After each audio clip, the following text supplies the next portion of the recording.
আজকে আমি আমার বাপের বাড়ি যাচ্ছি। গুড়িয়াতার মামার বাড়িতে ঘুরতে যাচ্ছি আজকে। তো তাই জন্য ওকে একটু সাজুগুজু করিয়ে দিচ্ছিলাম। তো ওর তো চুল নেই, তো ওর কানেতেই আমি ছোটো ছোটো দুটো গার্ডার দিয়ে দিয়েছিলাম। তো এই গার্ডারগুলো নরমই ছিল, তো ওর কানেতে অসুবিধে হয়নি। তো আমার মেয়েটা চুপচাপ শান্তশিষ্টভাবেই সাজুগুজু করছিল আর কি। তো চুপ করেই বসেছিল, বসে বসে সাজুগুজু করছে। তো তারপর ওকে টিপ পরিয়ে দিলাম একটা। তো টিপের এটা আনতে না আনতেই ও সেটাকে নিয়ে খেতে শুরু করে দিয়েছিল, কামড়াতে শুরু করে দিয়েছিল। তো তারপর আমি ওকে একটু টিপ পরিয়ে দিলাম।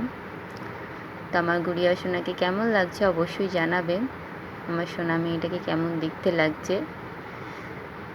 তারপর আমরা বেরিয়ে পড়েছিলাম। আমিও রেডি হয়ে নিয়েছিলাম, রেডি হয়ে বেরিয়ে পড়েছিলাম। আমার বাবার বাড়ি কাছেই, খুব একটা দূরে না। তো আমরা রাতেই বেরিয়েছিলাম। এই যে আমার হাজব্যান্ড বাইক বের করেছিল, আমরা বাইকে করেই যাব। তো ওকে আমি কোলে করে নিয়ে যাব, আজকে আর খাঁচা নেব না, আমি ওকে কোলে করে বসিয়ে নিয়ে যাব। এই যে আমি বাড়ি চলে এসেছি, তো ওকে নামিয়ে দিয়েছি। এই ঘরেও ঢুকবে না, ও সেই আরেকটা যে ঘর আছে ওই দিকেও যাবে।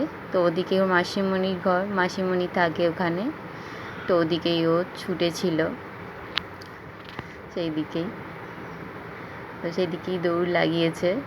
তো মাসিমণি তারপর ওকে কোলে নিয়ে নিয়েছিল, মাসিমণির কোলে উঠে পড়েছিল। মাসিমণি ওকে খুবই ভালোবাসে, ও মাসিমণিকে খুবই ভালোবাসে। তো আমারই মতো আমার কাছে যেমন গুড়িয়া সোনা আছে, তো আমারও দিদির কাছে একটা গিনু সোনা আছে। এই যে গিনু সোনা, আমি একটু গিনু সোনাকে আদর করে দিলাম। এই যে আমাদের গিনু সোনা, ছোট্ট গিনু সোনা এটা আমাদের। তো আবার দুজনকেই আদর করছে মাসিমণি, গিনু সোনাকে আদর করে দিচ্ছে, গুড়িয়া সোনাকেও আদর করে দিচ্ছে। কারণ একজনকে আদর করলে অন্যজনের রাগ হচ্ছিল। আবার গুড়িয়া সোনার কানু মাসাজও করে দিল মাসিমণি। গুড়িয়া সোনা খুবই পছন্দ করে আদাদু খেতে, আবার দিদুনের থেকেও একটু আদর খেয়ে নিল। তো তারপর আমি বাড়ি যাওয়ার জন্য বেরিয়ে পড়েছিলাম।